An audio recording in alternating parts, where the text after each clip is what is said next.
Você já imaginou abrir uma caixa de abelhas e nada acontecer? Pois é, nem todas são agressivas. E um projeto da Embrapa de Sinop quer incentivar o cultivo deste tipo de abelhas na região, as abelhas sem ferrão.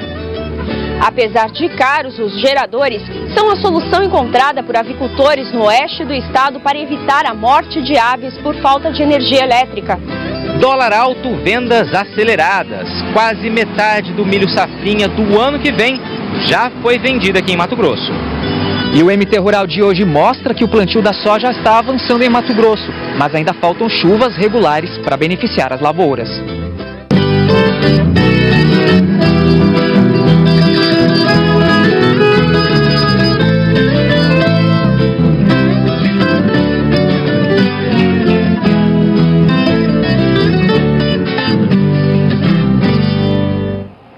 Olá, muito bom dia para você que acordou cedo para acompanhar as notícias do campo. Seja bem-vindo ao MT Rural, que agora em novembro não terá a presença da Dejane Arnold, que está de férias.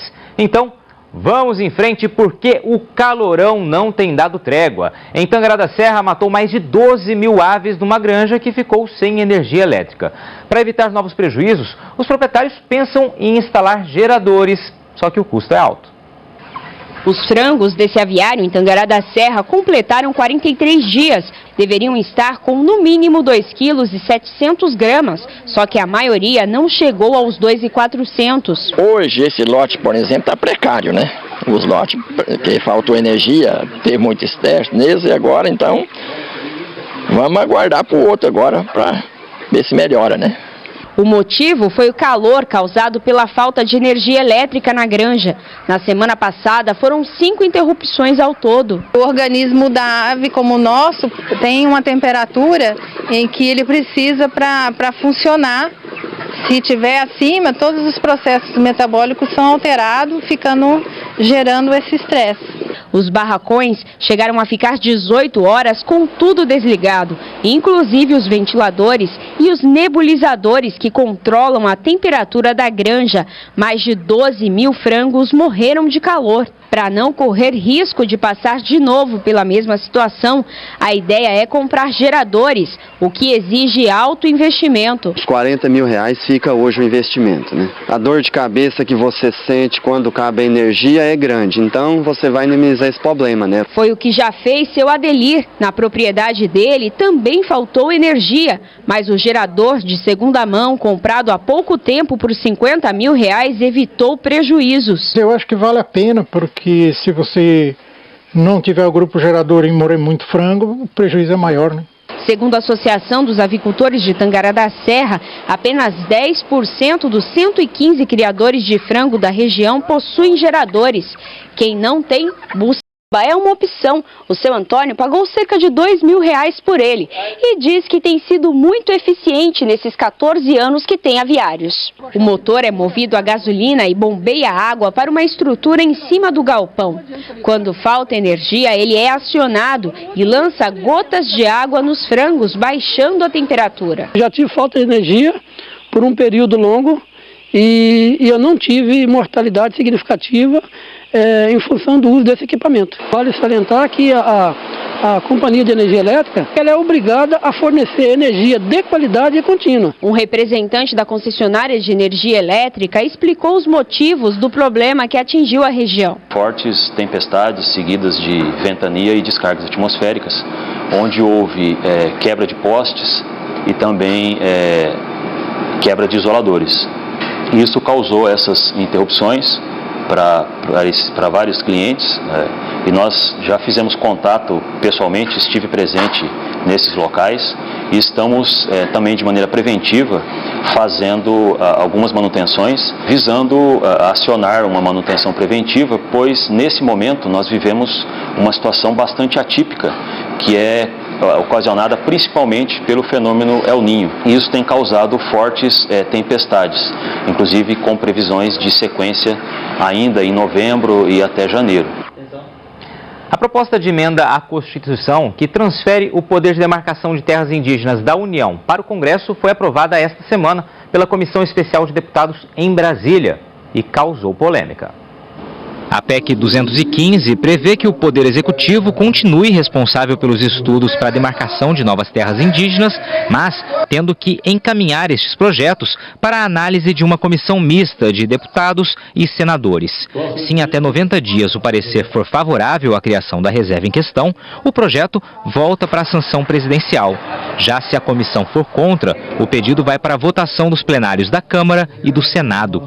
A proposta proíbe ainda a ampliação de áreas indígenas já demarcadas e prevê indenização aos donos de imóveis rurais que forem transformados em territórios indígenas.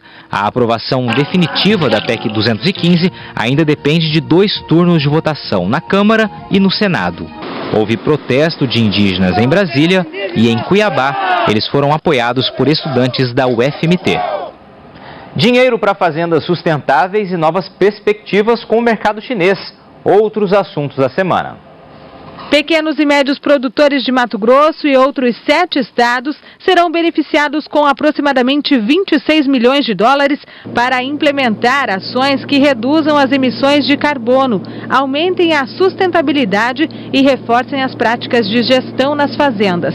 O dinheiro vem de um projeto do governo federal e de parceiros internacionais e poderá ser acessado na forma de financiamentos, que devem melhorar as linhas de crédito de programas como o Agricultura de Baixo Carbono. É uma tentativa de fazer com que o país cumpra os objetivos assumidos durante a Conferência do Clima de Paris, a COP21. Os chineses poderão ter até 2 filhos por casal. O fim da chamada política do filho único foi anunciado nesta semana pelo governo do país, como resposta ao envelhecimento da população. A China é o país mais populoso do mundo, com 1 bilhão e 300 milhões de habitantes. Desde 1979, só é permitido aos casais ter um único filho. A medida foi imposta pelo Partido Comunista como uma tentativa de evitar que a taxa de natalidade ficasse fora de controle. A médio prazo, a mudança pode beneficiar países exportadores de alimentos, como o Brasil. E essa novidade que veio da China foi bem recebida pela ProSoja. Isso pode se constatar, sim, aumento de demanda no futuro, principalmente garantindo uma demanda que já é crescente. E isso aí se constataria, logicamente, no médio e no longo prazo. Agora, nós não conseguimos ainda avaliar culturalmente como é que será o comportamento da população chinesa em relação a essa autorização para os casais terem até 2 filhos, né? Isso ainda precisa ser avaliado na própria China para a gente saber como que nós vamos responder isso em relação à oferta de grãos no mercado chinês. Água, só que ainda não na medida certa. Daqui a pouco você vai saber por que tem tanto agricultor olhando para o céu e preocupado com as chuvas.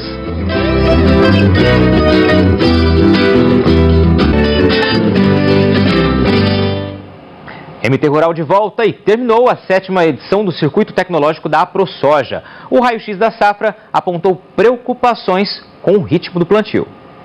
A expedição começou no dia 19 de outubro e visitou as principais regiões produtoras.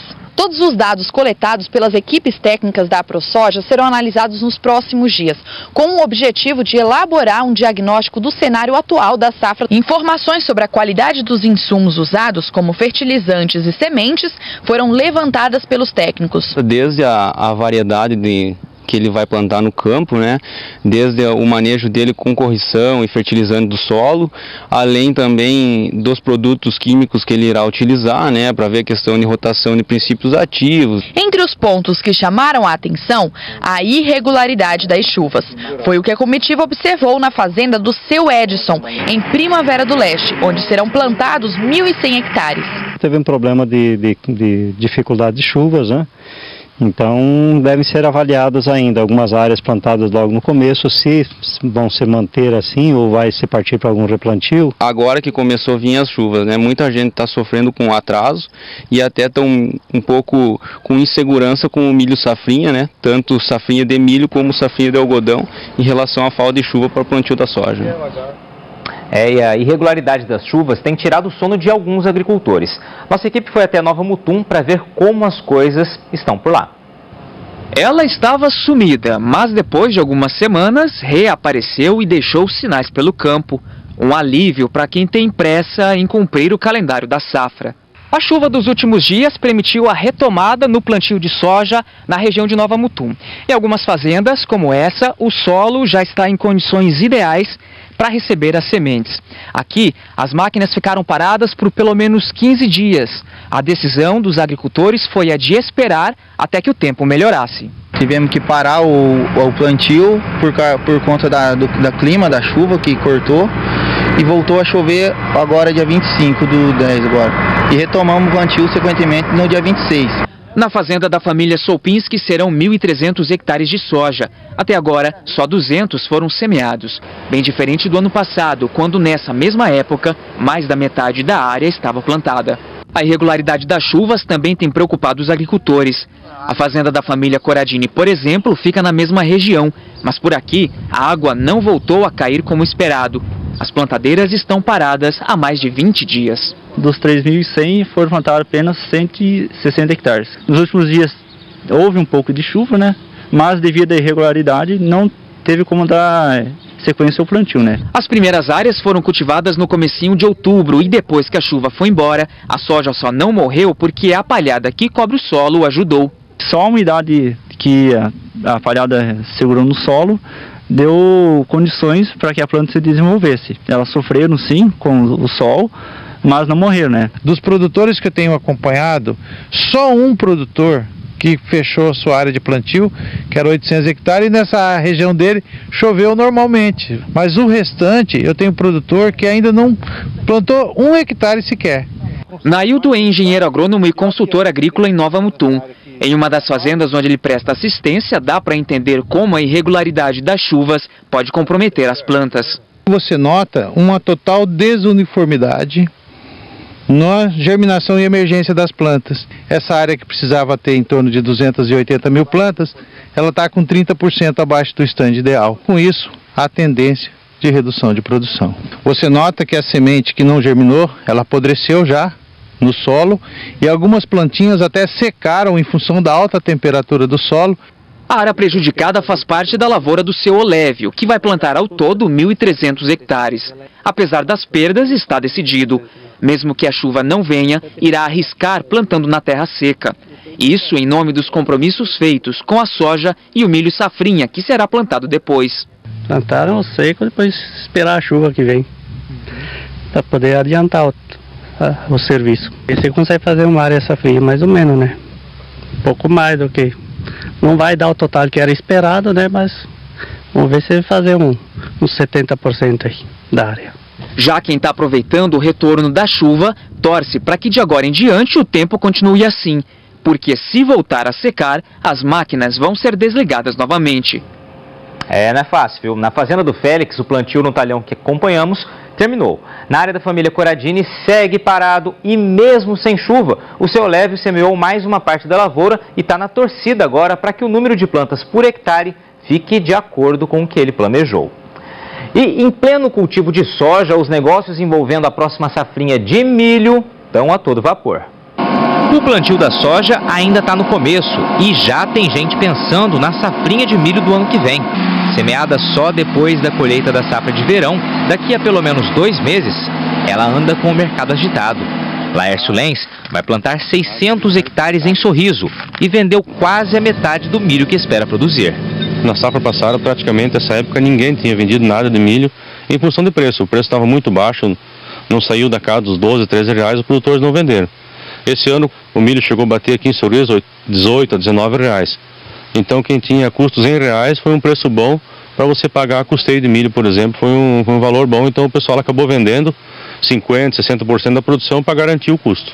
E aproveitando estas oportunidades do mercado, os agricultores estão fazendo história.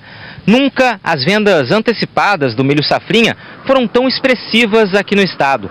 Quase 45% da produção prevista já foram negociados. Como uma comparação, no ano passado, nesta mesma época, as vendas da última safrinha não tinham sequer começado. A demanda tem crescido. No último trimestre, as exportações do grão produzido aqui avançaram quase 20%. Mas o principal motivo das vendas futuras estarem tão aceleradas é a valorização do dólar, que melhora as cotações dentro do Brasil.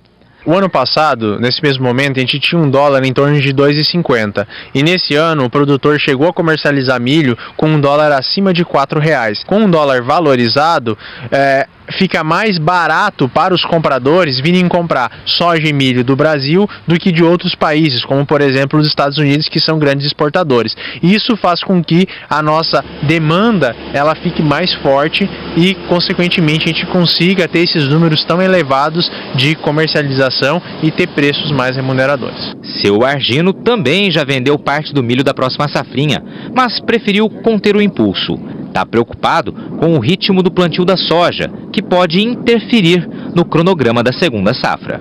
Eu até vendi uns 30% já antecipado, mas eu vou dar uma segurada aí, porque a gente não sabe esse clima, né? Tem que tomar uma precauçãozinha aí para não vender a mais do que a gente vai colher, né? Ser meio cauteloso aí, não fazer o passo maior que a perna da gente. Principalmente por conta desse tempo, né? Com certeza. Esse veranico aí, ó, esse vento que está dando agora, vamos torcer que traga chuva para nós, né? Se Deus quiser, vai vir. Mel mais valioso e produzido por abelhas sem ferrão. Depois do intervalo, o projeto que quer estimular esse tipo de produção no norte do estado.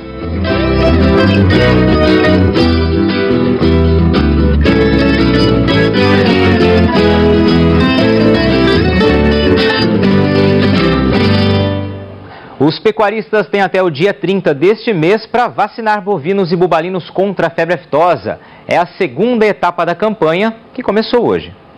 A idade não importa. Nesta etapa, todo o rebanho, de mamando a caducando, deve ser imunizado. São cerca de 28 milhões e 500 mil animais.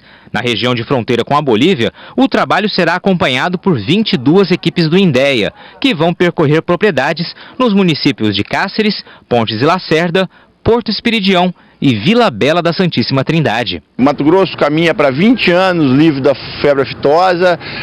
Esse é um patrimônio para esse estado. Isso abre mercados para a carne de Mato Grosso para mais de 100 países por todo o mundo. Então temos que ter essa atenção no serviço de defesa sanitária para áreas um pouco mais sensíveis, mais vulneráveis. Além de proteger o rebanho, é preciso comunicar a vacinação ao INDEA até o dia 10 de dezembro. Para quem tem propriedades no Baixo Pantanal, o prazo é um pouquinho maior, até o dia 15. A imunização é obrigatória. A multa para quem não vacinar é de aproximadamente R$ 260 por animal. Já o atraso na comunicação impede por no mínimo 30 dias a emissão de guias de trânsito animal. Criação de peixes. Se você quer saber mais sobre o assunto, tem curso do Senar esta semana. Piscicultura é o tema da qualificação ofertada nesta semana em Porto Alegre do Norte. As aulas começam na terça e ainda dá tempo para os interessados se inscreverem. A capacitação vai até o sábado com aulas práticas e teóricas. Informações no telefone do Sindicato Rural do município. Elas produzem pouco mel, mas ele é apontado como um dos mais saborosos e com uma vantagem: não oferecem riscos durante o manuseio. São as abelhas melíponas, que estão recebendo a atenção da Embrapa em Sinop. Já imaginou abrir uma caixa de abelhas sem nenhuma proteção e não ser atacado por elas? Na verdade, elas até atacam, defendem a colmeia como podem. Mas como estas abelhas não têm ferrão, ficamos livres das doloridas picadas. A abelha com ferrão veio da Europa e veio da África, né? O nosso ecossistema não tinha esse tipo de abelha. Nossas abelhas são as melíponas e as trigonas, basicamente. A produção de mel que existia no Brasil, que os índios conhecem, saem dessas abelhas. Esta característica permite que as abelhas, conhecidas como melíponas, sejam criadas perto de animais e pessoas. Mas nas últimas décadas, estas abelhas perderam espaço na preferência dos apicultores, que passaram a investir nas abelhas com ferrão, que são bem mais produtivas. A africanizada não é nativa do Brasil, mas é a mais comum entre os produtores. Enquanto uma colmeia dela pode produzir em média 60 quilos de mel por ano, a da abelha sem ferrão alcança no máximo 8 quilos. Em compensação, vale até 5 vezes mais. A apicultora há quase 30 anos, seu Jefferson Banderó começou agora a investir na criação das abelhas sem ferrão. encontrou um nicho de mercado. Em média, elas produzem bem menos mel do que as outras, né? Mas quem quiser se dedicar dentro da lei, porque existe legislação do IBAMA específica, pode se dedicar, ele pode produzir enxames para vender, né? Então, ele pode com isso ter uma atividade rentável, né? Além de produzir um mel mais caro, as abelhas sem ferrão também têm papel importante na preservação do meio ambiente. A grande maioria das plantas tem a chamada polinização cruzada, ou seja, tem que sair o pólen da flor masculina e chegar na flor feminina para que haja a formação de uma semente ou de um fruto. 80% desse processo ele é realizado pelas abelhas. Esta é uma área de cultivo agroflorestal, ou seja, envolve a floresta com a produção de alimentos.